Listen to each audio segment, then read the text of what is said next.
بسم اللہ الرحمن الرحیم۔ السلام علیکم ورحمۃ اللہ وبرکاتہ۔ آج کا سبق نمبر 6 ہمارا وہ رنگوں کے نام، عربی میں رنگوں کو کیا کہتے ہیں؟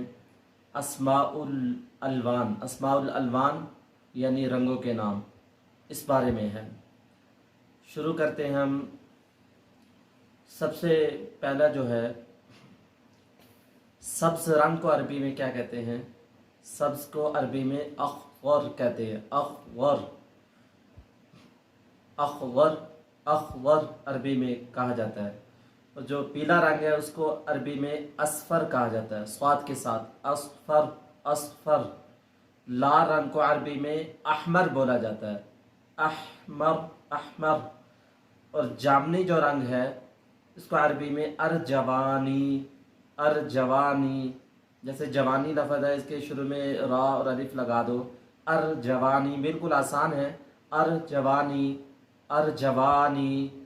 نیلے کو عربی میں ازرق کہتے ہیں، ازرق، ازرق۔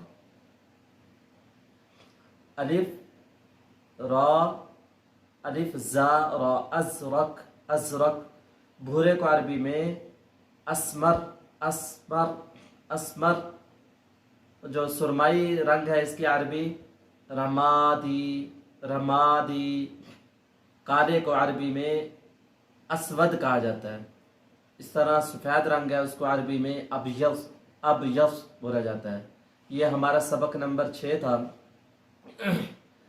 تمام حضرات سے درخواست یہ ہے کہ ہم کم از کم ہر لفظ کو 5 مرتبہ دہرائیں گے تو یہ ہمارے ذہن میں بیٹھ جائے گا، اس کا فائدہ ہوگا۔ اگر آپ ہمارے چینل پہ نئے ہیں تو ہمارے چینل کو سبسکرائب بھی کر دیں، اس کو لائک بھی کر دیں، بیل آئیکن کو پریس بھی کر دیں تاکہ ہماری ہر نئی آنے والی ویڈیو آپ تک پہنچ سکے۔ تو عربی زبان بہت مقدس زبان ہے، ہم اس کو دل سے سیکھیں۔ جو کام دل سے کیا جاتا ہے وہ آسان ہو جاتا ہے۔ تو اللہ سے دعا بھی کریں، اللہ تعالیٰ سے دعا کریں، اللہم رب زدنی علما، اے اللہ تو ہمارے علم میں اضافہ عطا فرما، اے اللہ تو ہمارے لیے اس کو آسان کر دے، کیونکہ اللہ تعالیٰ سے انسان جو دعا مانگتا ہے اللہ تعالیٰ اس کی ہر دعا کو قبول فرماتے ہیں۔ اور اللہ تعالیٰ خود فرماتے ہیں ادعوا ربکم تضرعا وخفیہ، تم اپنے رب سے مانگو خفیہ طور پہ، عاجزی کے ساتھ، ہر حال پہ، پریشانی میں، مصیبت میں اپنے رب سے مانگو۔ اس لیے ہم اللہ سے مانگیں گے رب زدنی علما، اے اللہ ہمارے علم میں اضافہ عطا فرما دے، اے اللہ ہمارے لیے آسان کر دے، تو انشاءاللہ اللہ تعالیٰ یہ ہمارے لیے آسان کر دیں گے۔